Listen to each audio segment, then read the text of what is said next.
श्री स्वामी समर्थ मित्रांनो. तर मित्रांनो, आता मी या ठिकाणी मोरगाव मधील मुर्टी या गावामध्ये उभा आहे. मित्रांनो, मुर्टी या गावामध्ये स्वामी समर्थांचा अतिशय सुंदर असा मठ आहे. मित्रांनो, मी तुम्हाला मठाची माहिती देणारच आहे. तत्पूर्वी आपल्याला मी सांगतो की या ठिकाणी कसे यायचे आहे. मित्रांनो, सासवड मधून मोरगाव साधारण 34 किलोमीटर अंतरावर आहे. आणि मोरगाव मध्ये जे आपल्याला मोरेश्वर गणपतीचे मंदिर आहे, त्या मंदिराच्या थोडे पुढे आल्यानंतर एक चौक लागतो. त्या चौकामधून जर आपण उजवीकडे वळालो तर आपल्याला सरळ 8 ते 9 किलोमीटर आल्यावरती हा मठ कुठेही विचारल्यावर सांगतात. मित्रांनो, या मठाचे वैशिष्ट्य असे आहे की आपण कदाचितच अशी मूर्ती पाहिली असेल की खाली शिवलिंग आहे आणि शिवलिंगावरती स्वामींची उभ्या स्वरूपातील मूर्ती स्थापन केली आहे. तर मित्रांनो, आजच्या व्हिडिओमध्ये आपण या अतिशय वेगळ्या आणि सुंदर अशा मूर्तीचे दर्शन तर घेणारच आहे. आणि आपण या मठाविषयी काही माहिती असेल ते देखील पाहणार आहे. आणि मित्रांनो, आपण या ठिकाणी जे पाहू शकता, या ठिकाणी पार्किंग साठी जागा आहेत. आणि आता मित्रांनो, आपण समोर पाहू शकता, या ठिकाणी आपल्याला श्री सद्गुरु रामचंद्र महाद्वार पाहण्यास मिळते. आणि त्याच्या आतमध्ये गेल्यानंतर आपल्याला श्री स्वामी समर्थ दरबार पाहण्यास मिळतो. तर चला तर मग मित्रांनो, आता आपण स्वामी समर्थांचे दर्शन घेऊया. मित्रांनो, मठ हा जरा माळरानावर वसलेला आहे, तरीही या ठिकाणी अतिशय प्रसन्नता आहे. कारण मठाच्या बाजूने सर्वत्र हिरवळ करून झाडे लावण्यात आली आहेत, ज्यामुळे या ठिकाणी आपल्याला आता मी उन्हाळ्यात आलो, या ठिकाणी थंडावा तर जाणवतच आहे, त्याबरोबरच अतिशय प्रसन्नता देखील मठाच्या आवारात आल्यामध्ये आपल्याला जाणवते. मित्रांनो, तर अशा या सुंदर मठाला आज आपण भेट देणार आहे. मित्रांनो, या कमानीतून आत आल्यानंतर आपल्याला स्वामींचा मठ पाहण्यास मिळतो. मित्रांनो, या ठिकाणी आपण आपले पादत्राणे काढून मठामध्ये प्रवेश करायचा. तर मित्रांनो, आपण व्हिडिओमध्ये पाहू शकता की या ठिकाणी अतिशय मोठा असा मंदिराचा सभामंडप आपल्याला पाहण्यास मिळतो.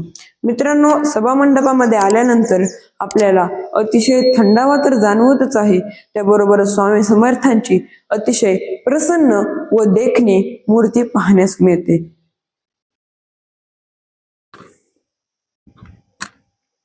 मित्रांनो, आपण कदाचितच अशी शिवलिंगावर उभ्या स्वरूपात स्थापन केलेली स्वामींची मूर्ती पाहिली असेल. मी या ठिकाणी स्वामींच्या चरणावर नतमस्तक होऊन स्वामींचे मनोभावाने दर्शन घेतले. मित्रांनो, आपण देखील माझ्या व्हिडिओच्या माध्यमातून स्वामींचे दर्शन घेऊ शकता.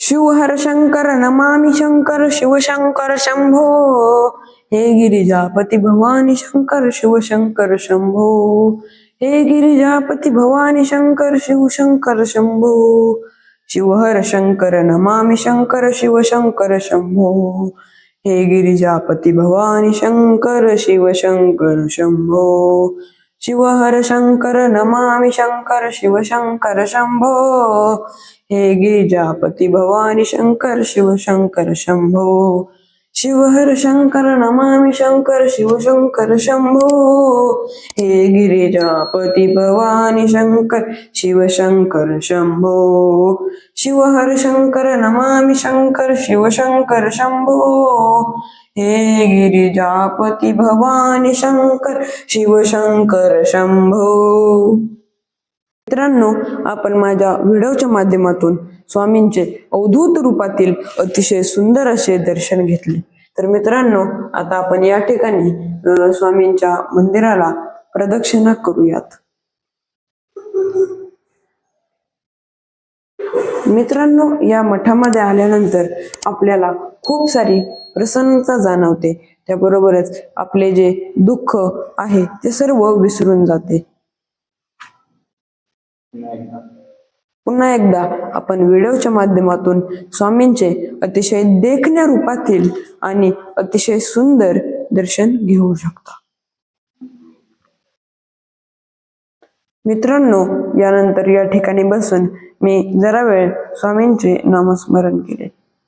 श्री स्वामी समर्थ जय जय स्वामी समर्थ. श्री स्वामी समर्थ जय जय स्वामी समर्थ.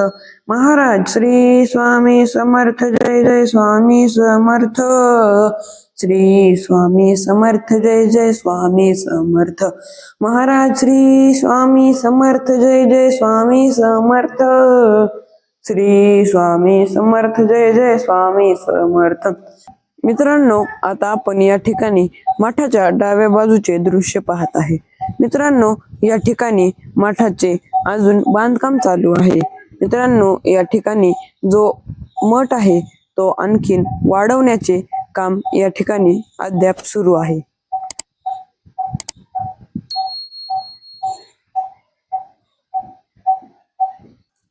मित्रांनो, व्हिडिओ करत असताना मला कमानीच्या आतील बाजूस म्हणजे मंदिरातून बाहेर जाताना मला कमानीच्या वरती अतिशय सुंदर असे वाक्य पाहण्यास मिळाले. मित्रांनो, या ठिकाणी लिहिले आहे, एकच ध्यास स्वामी नाम.